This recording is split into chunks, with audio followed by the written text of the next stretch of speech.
for those of you that are no longer young enough to go to children's church, I'm going to invite you to open your Bibles and turn with me to the book of Matthew.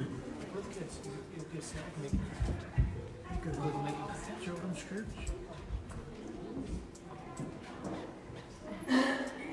Turn with me to the book of Matthew, chapter 24.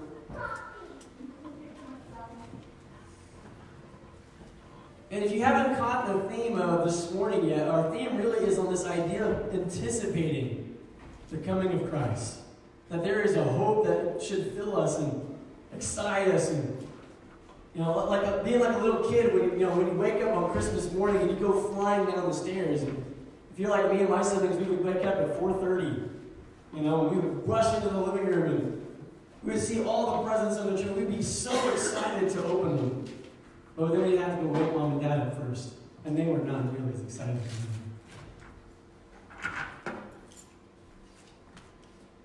But there's other things in our life that we get excited about. And I think one of the most exciting things that I remember is when I had made the decision I am going to propose to Nicole. I'm going to ask her to be my wife.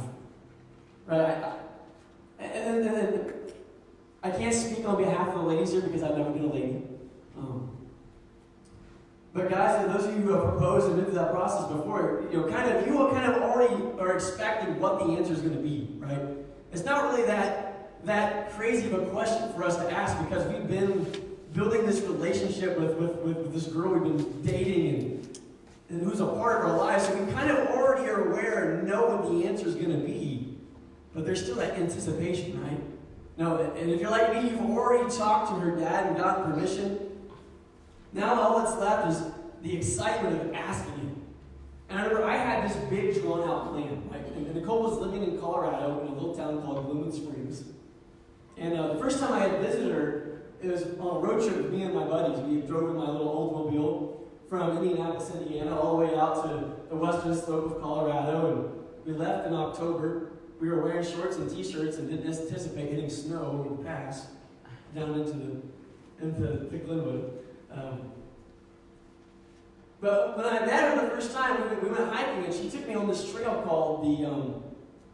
Does any of you watch old westerns and recognize the name Doc Holliday? Well, at Glenwood Springs, there's a trail to where it leads you to where his grave is.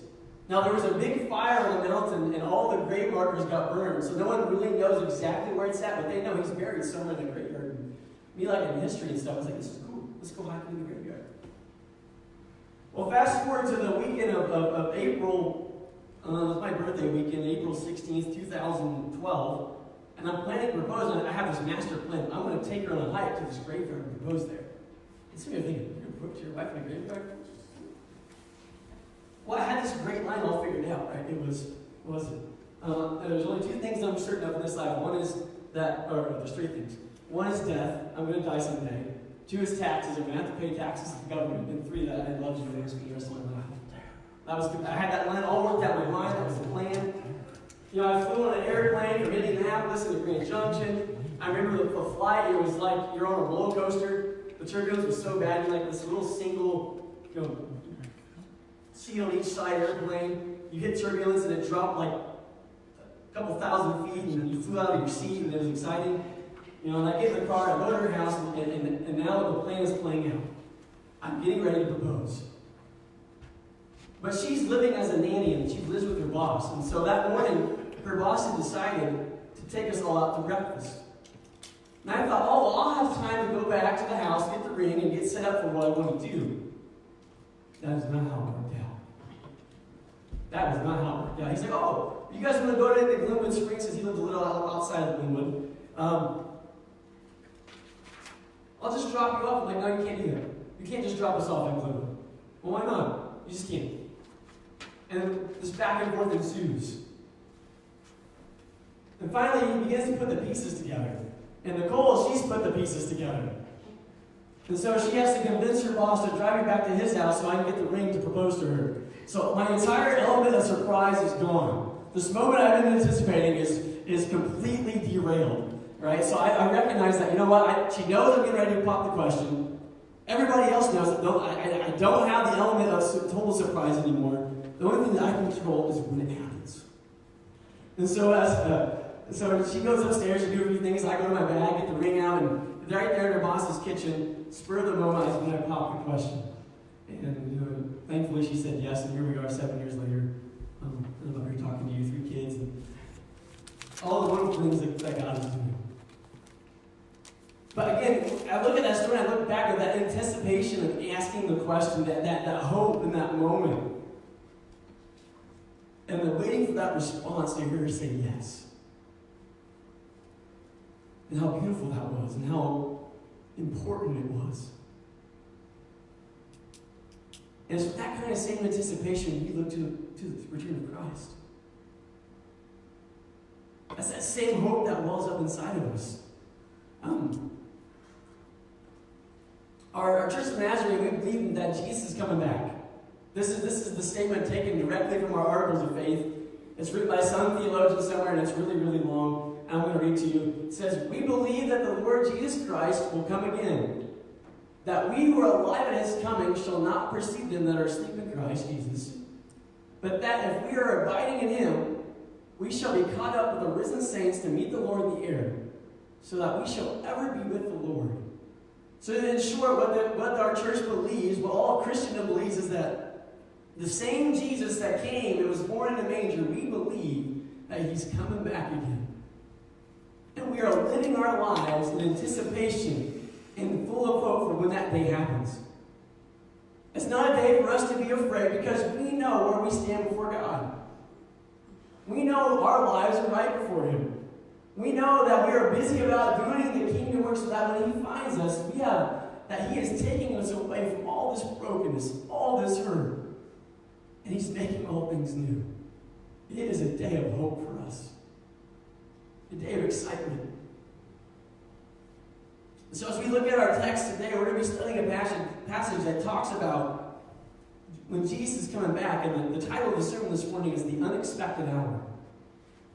And the question we're going to be looking at and trying to answer as we study this passage is that age-old question: well, we know Jesus is coming back. When is he coming back? When's it going to happen? Let's face it, when you leave and go to the store, what is it that other person asks you? When you come back? How long are you going to be gone? And that's the question we're asking Jesus. When is he coming back? So Matthew chapter 24, we're going to read verses 36 through 44. It says, "No one knows about that day or hour, not even the angels in heaven nor the Son, but only the Father. As it was in the day of Noah, so it will be at the coming of the Son of Man. For in the days before the flood, people were eating and drinking, marrying and giving in marriage, up to the day Noah entered the ark. And they knew nothing about what would happen until the flood came and took them all away. That is how it will be at the coming of the Son of Man. 2 men will be in the field. One will be taken and the other left. 2 women will be grinding with a handmill. One will be taken and the other left.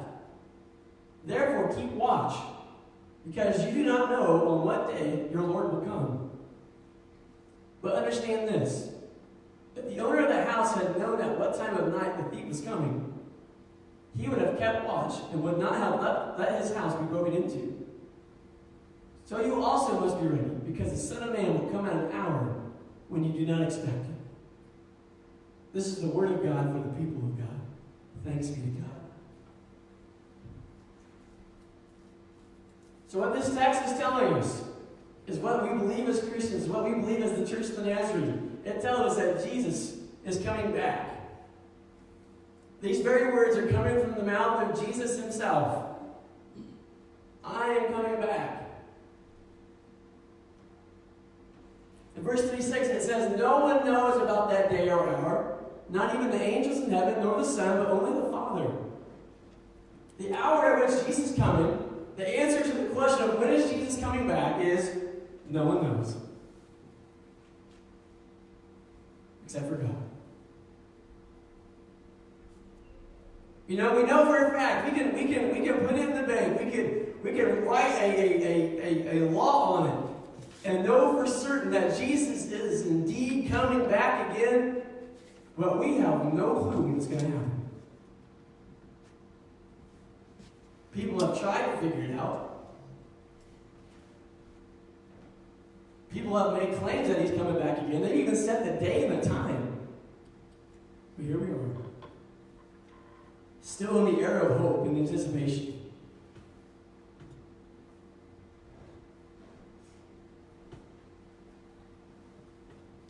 It's happening at an unknown hour.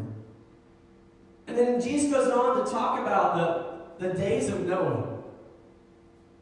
And he says that, the people went on living their lives like they knew nothing was happening. But think about this. Noah is building a giant boat in the middle of the desert. Do you think they would have noticed that?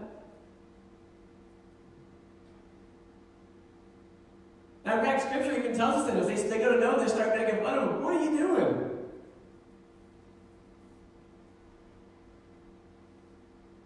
They didn't know, but they weren't paying attention to the signs, were they? God had actually told them, hey, something bad's about to happen. But they weren't paying no attention. And what was the wicked things that they were doing in the day of Noah? What were the bad things that were distracting them and keeping them from seeing what was about to happen in their lives and all around them? They were eating. They were drinking. They were marrying and giving marriage. They were living life. There is not one thing listed in that verse that was wrong.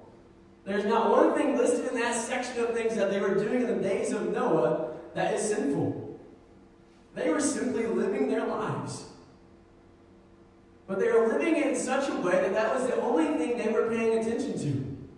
The only thing that they focused on as they were going about living was what they were going to eat, what they were drinking, who were they going to marry, and who was going to marry their children. That was it. They were distracted by the wickedness of the world. They were running after the false idols and all that. No, they were simply distracted by living life every day. And they missed the fact that this man's in the middle of the desert building a giant boat. They missed the fact that God had said, hey, something bad's going to happen. And Jesus goes on to say, so it will be with the Son of Man when he comes back again.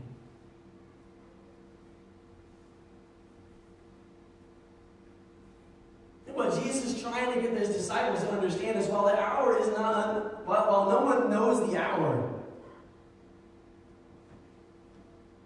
when it happens, that moment, that twinkling of an eye when Jesus comes back again, it's going to interrupt business as usual.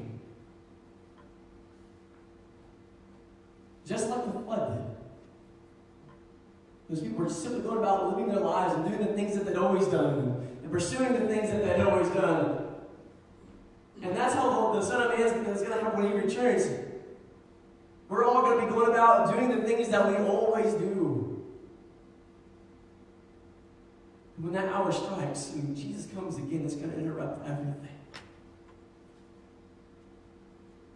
Completely shake up your routine.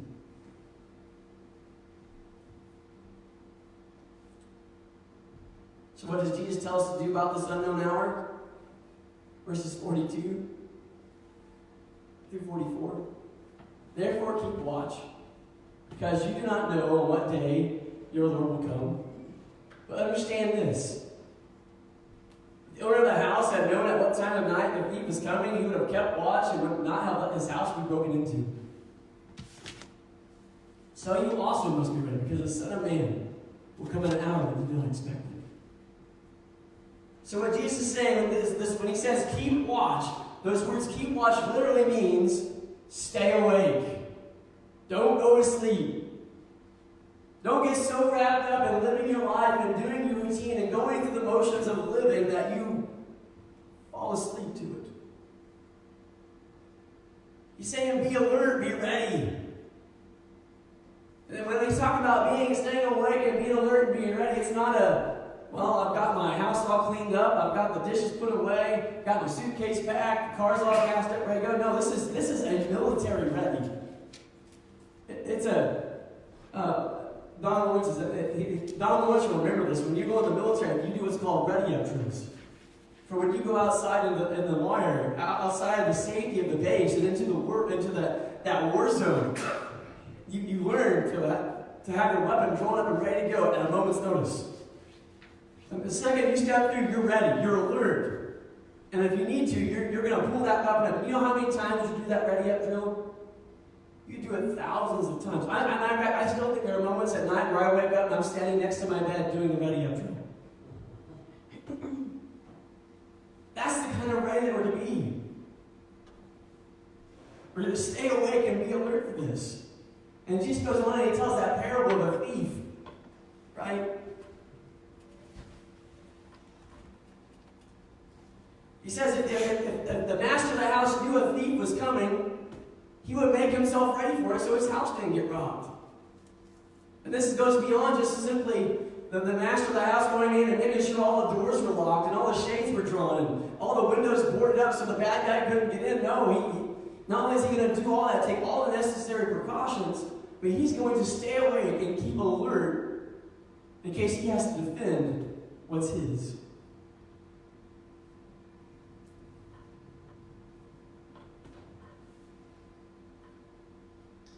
Jesus is telling us, we don't know when he's coming back. We know he's coming back again. We don't know when it's going to happen, but we should be watching and ready for that moment.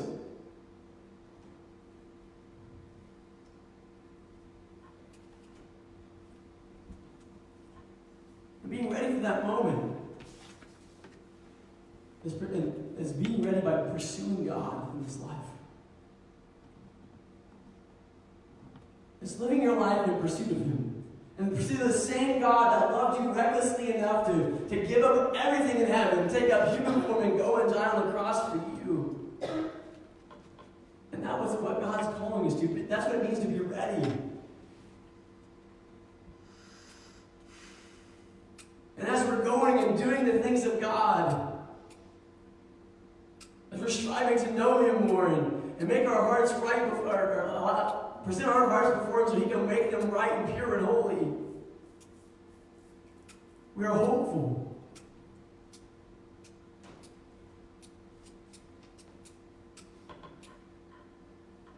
Because we know that while we're going through the process of being made holy here, that in that twinkling of an eye, when he calls us to himself, in that moment we will be made perfect. Inside and out. And we will be with him forever.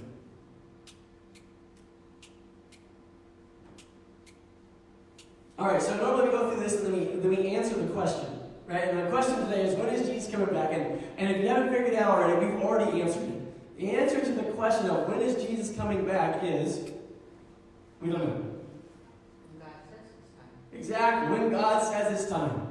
And I'll be honest, I sat there for a good period of time last night pondering this because, again, you think about the Trinity. Jesus is God himself in the flesh.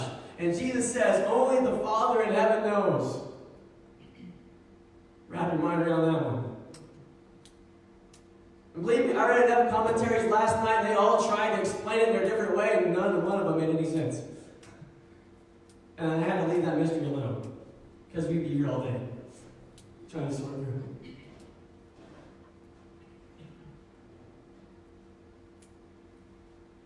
But notice it says, not even the Son of Man knows the hour. Jesus himself does not know the hour when he's coming back. My question then is, we already answered when is Jesus coming back, and the answer is we know he's coming back, but the when is one day, 1 hour, one unexpected moment, Jesus is coming back again. That's the answer to the question. But the one I want to figure out is, why do we spend so much time trying to figure it out? If Jesus himself doesn't know, then who are we to think that God's going to reveal this mystery to us?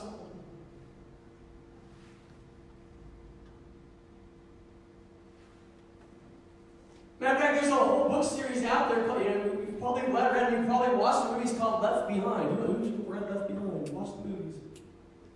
And it's a great story. But I want you to understand something. Left Behind is not the book of Revelation.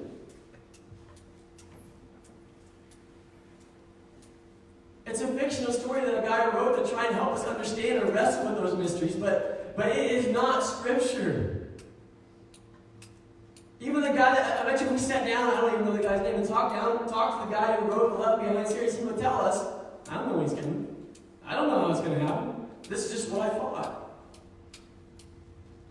It wasn't that he was wrong for writing it. He wrote it because why? Because it gets people thinking about it. It gets them asking, are you ready for the judgment day? Are you ready for that hour when Jesus comes? Are you full of hope when that day comes? But it was never meant to replace or answer the question when he's coming back.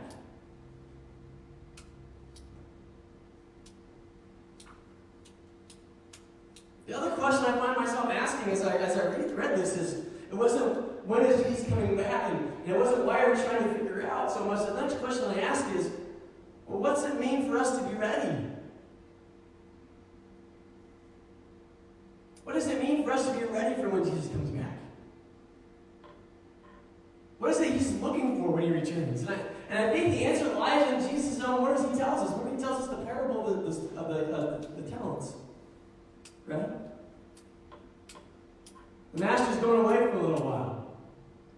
And he takes his talents, which is money, and he divides them up among 3 of his servants, right? And to one he gives 10. To one he gives, maybe it was 5. To one he gives 5. To another he gives 3. And to the other one he gives 1. Right? He goes away for a little while, and then he comes back, and the first servant that got the 5 talents comes to him and says, hey, look, master, I took the 5 talents that you gave me, and I turned it into 10. And remember, the master prays and says, oh, great job, my wonderful servant. Good job. Well done, sir. Second servant comes in, and he's carrying with him the talents that was given to him plus more. He's like, look, master, I had the 3, and I turned them into 6. And the master's like, good job, servant. Well done. Good job. But remember the last one? He comes into the room and he says, master, you gave me 1. And I knew you were a hard man. And I was afraid of what would happen if I lost the 1 talent, that 1 little bit of money you gave me. So I took it and I went and buried it and made sure I kept it safe. What does the master say to him? You wicked, lazy servant. He takes the talent away from the one guy who only had 1 and gave it to the guy that had 10. In that parable, Jesus is telling us what it means to be ready for when he comes again. That unexpected hour. This is how we keep watch for it. Jesus is telling us that the way to be ready, the way to be keeping watch and full, for that unexpected moment when he returns, is to focus on what he's called us to do.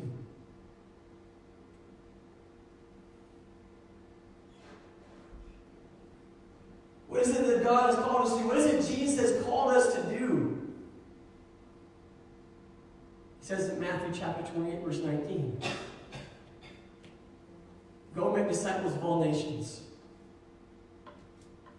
baptizing in the name of the Father, Son, and the Holy Spirit. And I want to point something out to you when Jesus makes that command that go make disciples. You see, sometimes we can see that word go, we think that means we have to go overseas somewhere, or go to the dark places of the world, or go to the inner city. But you realize that's not what he's saying there. Yes, we're to take the message to those areas, but that word in the original language, that word go means as you are going.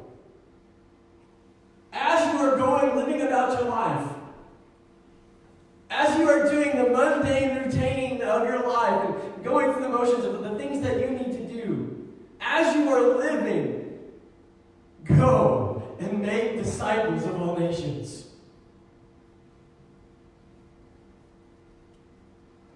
That is the mission of the church. We're a people full of hope. You know why? You know why we're full of hope and so excited about the day when Jesus returns? It's because we were broken and lost, messed up, and so far away from the fold of God that one day he found us, he came to us, and he rescued us. And it changed our lives forever. It's like one of my favorite songs. And one of the reasons why I don't enter into the worship debate is you guys will never play my style of worship here. My favorite worship band is called Red. They're really loud. They're really drummy.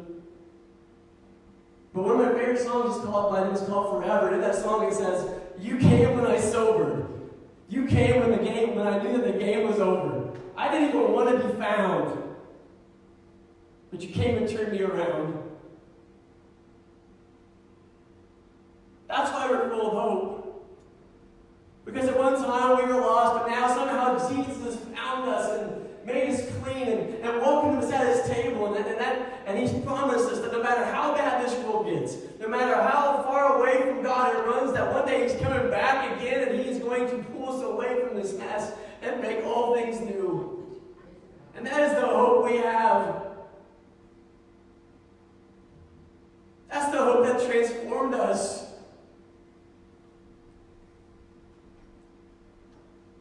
Then it just makes sense if we recognize and truly understand that the hope that is given to us, that we will want to share it with those who do not know. You see, when it talks about keeping a watch on, we have to understand this parable that Jesus tells of the thief coming in. It's not telling us to shut ourselves up in the church, board the windows, go build communes and hide from the world. I know Jesus says, do not be of the world, but he does say, be in the world. Hello? Be in the world and not of the world. Why? Because the world around us needs to hear this message of hope that we have. Because while it's a day of hope and transformation for us, it's not that day for them. For those outside the fold of God, when that unexpected hour comes, we know it. That's it. There's no second chances from there. There's no turning back at that moment.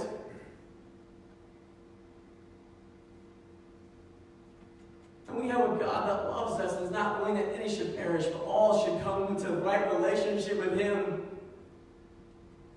So the focus of us, church, the focus of our lives should be loving God, but at the same time, if you want to love God, you have to love others.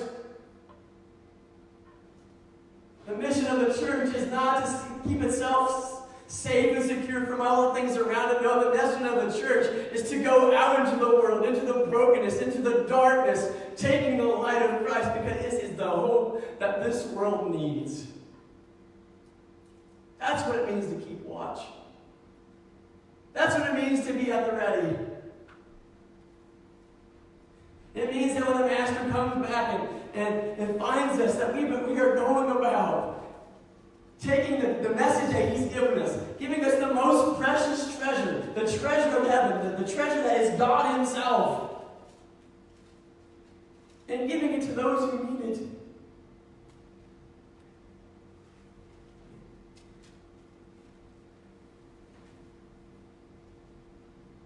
I was at the Ministers of Nature retreat not that long ago, Nicole and I. We had the privilege of hearing Dr. Bob Rodberg as the speaker. He's the director of all of the USA, Canada region for the Church of the Nazarene. And he told a story in one of his messages, and he had gone to his grandchild's soccer game. And we had gone to a local soccer game before. And they had so many kids on the team that they had to take turns playing the quarters. I don't know how soccer works. My strategy in soccer was stand next to the net and try and make sure the ball went in. That was it. But whatever it is, they had to rotate. They had so many players in the team that they had to rotate when the kids got to play, right? So one group of kids got to play for one quarter, and then they took them out and put the whole next group of the kids in, right? Well, as he's watching his grandson has played his sport, he's off the field, supposed to be watching the game and paying attention to what's going on. But he looks and he knows that his grandson and his friends, they're chasing a butterfly on the sideline. They're all trying to catch it. Church, you realize that's us sometimes? We're supposed to be paying attention to the game, to the mission, but we see the butterfly going by, we notice how pretty it is, and we just want to catch it and grab a hold of it and play with it for a while. So we take our eyes off the game and we go chasing the butterfly. Church, I'm here to tell you today, anything that distracts us from the mission of going and making disciples of all nations is a butterfly. that is not worth our time chasing after.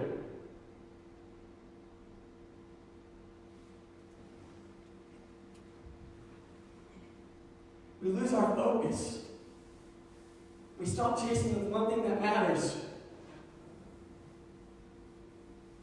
The only stat that really Jesus cares about. The only number that's important to him. How many people are being saved? How many people come to know him? How many people have left transformed by finding a new message of hope? Because that's the one that matters. It's not when is he coming back again. It's not how it's going to happen. It's he's going to happen. Believe me, there's all kinds of theories out there about how Jesus is coming back. There's those that believe that he's going to come before the great tribulation. He's going to rescue the saints and take us all away. And we get to skip that part. There's those that believe that Jesus is going to come back in the middle of the great tribulation. That it's going to get bad. And he's going to rescue us before it gets really bad. There's some that believe that the tribulation is going to happen. And then Jesus is going to come get us and he's going to sift the wheat from the chaff. That doesn't matter. I don't care if you're preaching mid-trib or post-trib. I don't care if you're at the drive-thru ordering a mid-rib from McDonald's. The only thing that matters to me is that you know Jesus is coming back and that Jesus called you to a mission. And that mission is to make disciples of all nations. All those other things are the butterflies.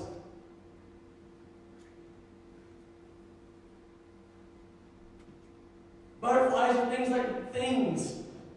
Trying to have all the right materials, the latest scab is keeping up with the churches down the street. That's a butterfly.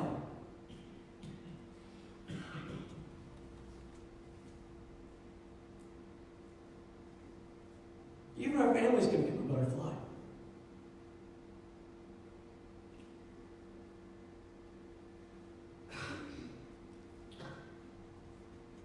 So, church, the question for us this morning isn't when Jesus is coming back. It's not how it's going to happen. The question is, what is your focus right now? What are you focused on?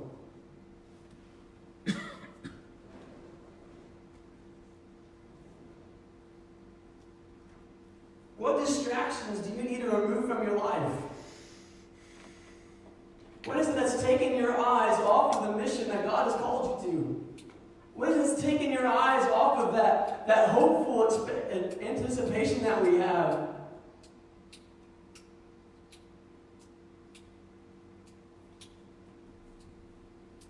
What do you need to add to your life to regain your focus?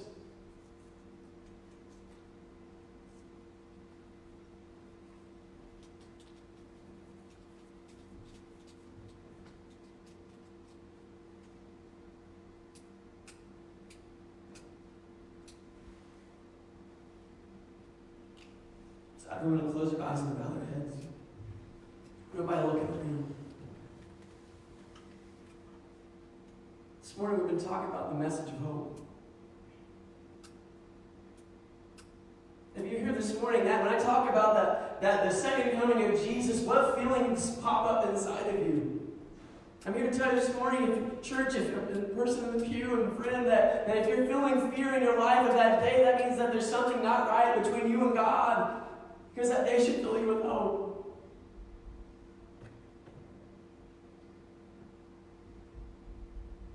If that's you this morning, you say, Jason, I need to feel that hope in my life. Just raise your hand and say, Jason, I need that this morning. Pray for me.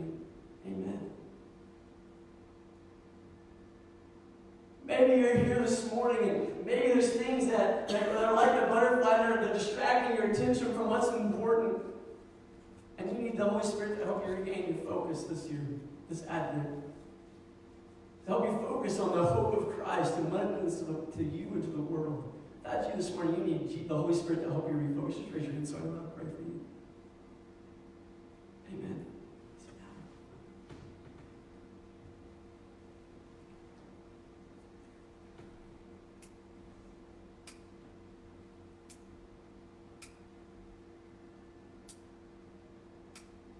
God, thank you for those that have raised their hand this morning, for their honesty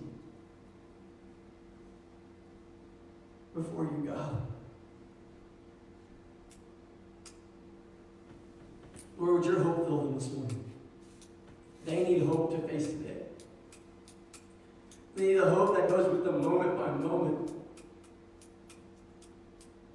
Lord, it's only the hope that you can give them. To those that raise their hand because maybe they've lost focus today, God, would you loosen them from all the things that hinder them? Would your light shine brighter than all the shiny objects of the world that are trying to distract them from your presence, God? Lord, would you take the butterfly that they're chasing and would you send it someplace else, someplace warm, someplace safe, so they can focus on the game again?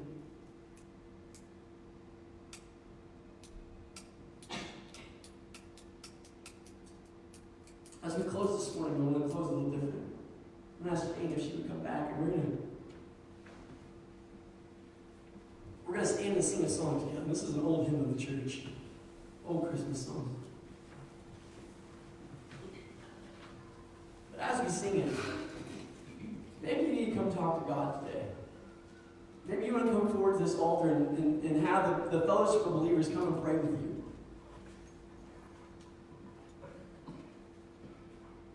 There's time for that. But as we sing this closing song, I don't want us to sing it like we're going to a funeral march. I don't want us to sing it like it's that, oh no, Jesus is coming back, I'm ready. No, I want us to sing it as a church hopeful and triumphant. And this song is called, Come Thou Long Expected Jesus. Because let's face it, that's what we long for the most. That's the longing in our hearts, that's what our soul is craving. It's Jesus. So when we stand and sing that together, and if God's talking to you, you need to come pray. Come pray.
Decided that it didn't want to be powerful anymore. It's on hymn 157. But as we sing this last verse, I want to hear this morning if there were people of this church that would be willing to step out and come and pray for your church. As we sing this song, if you're willing to step out, come pray that we would become a people full of hope, expecting the return of Christ. People so full of hope that we want to share with the world around us. That when people walk through the doors of this church, when they encounter us on the streets in the world, that the hope of Jesus, that expectancy, that anticipation would just draw them to Christ's presence. So as we sing this last verse, if you're willing to come and pray for the church, please come and do it.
You know the darkness that you called us out from. The sins that entangled us. The butterflies that distracted us, God. Oh, but this morning, God, I pray that your Spirit that would shine in our hearts, that we would look to you. Would you speak to our hearts about your servant Peter, that when he walked on the water to you, and then when he took his eyes off and he began to sink, all he had to do was look up and you rescued him. Lord, would you help us to call our attention to the moment before that when he walked across that water? The water that he was sinking in moments later, God, was beneath his feet. He had traded above the chaos, above the waves that wanted to drown him and crush him. And he walked on it, God, in the presence of your Spirit. By your power and your might, God. And we are your people this morning. And we know that's what you call us to. Help us not to be distracted by the wind and the waves. Help us to call out upon your name and know that you are God and that you're big enough and powerful enough to move and do your work again, God. Lord, you make us a people so full of hope that the world just looks at us different. When they walk through the doors of this church, God, where your presence just enveloped them, but they feel the warmth of your being. Well, they know that this is a place where they can come and they can find you. And that your Spirit can rescue them and redeem them and give them a reason to hope, God. And Lord, you know so many of them aren't going to come here on their own. That the sign's not going to bring them in here. That the website or the Facebook page isn't going to do it, God. That I pray that you would give your people the grace. As we enter into our world, into the darkness that surrounds us, and be your light. When we offer them hope and their life isn't offering them any. When we offer them grace when their world isn't offering them any grace. When we show them love when their world tells them that they're unlovable, God. Oh God, would you, Lord, your word puts the mission before us. And Lord, may you find us working and doing the things that you've called us to do when you come back and you find us. And Lord, you know we are looking to that day. Oh, we are excited. There's no fear here, God. There's no holding back. There's no concern that we might miss it, God, because we know your word is faithful. We know that it promises us that if we're obedient and seek after you, you will call us to meet you in the air. Until that time, God, comes, God, give us strength for the day ahead. Give us might so we can hold up that shield of faith. Give us might so we can wield that weapon of truth, God. And may we be instruments that pierce the darkness for your kingdom's sake. Oh God, we celebrate you this Advent. Oh, we expect to see you continue to move and work in our lives. Amen.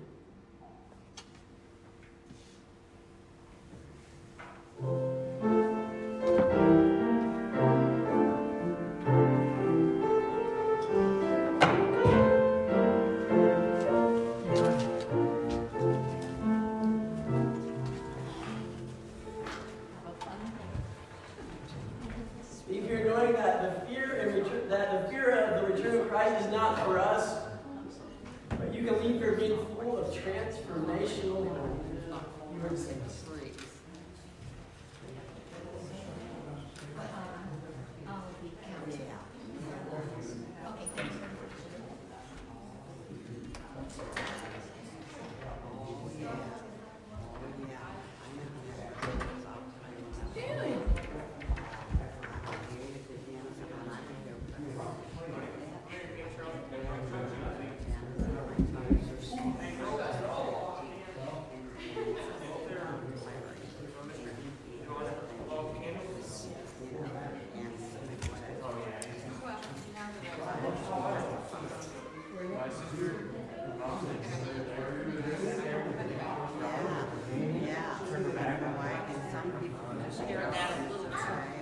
Just keep punching tags.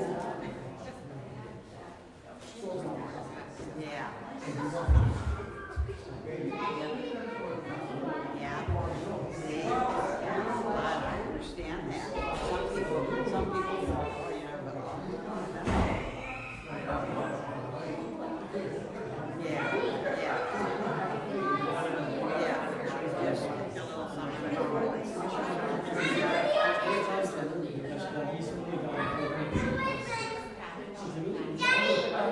Yeah. I think he still has a million of those things. So I think it'd be nice to see. You know, because he could, like, that's like, so say you flips and says you could turn those toes on. He could have done it. That's a little too much. Oh, that's a little too much clean. Yeah.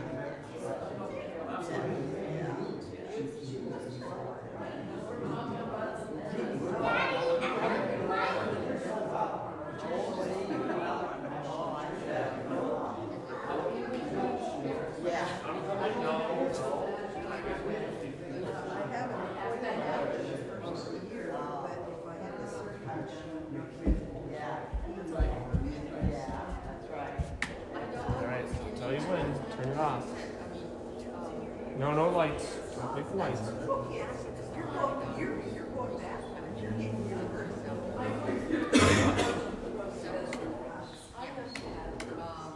Alright, come on. Let's go get your jacket and stuff on. Good job.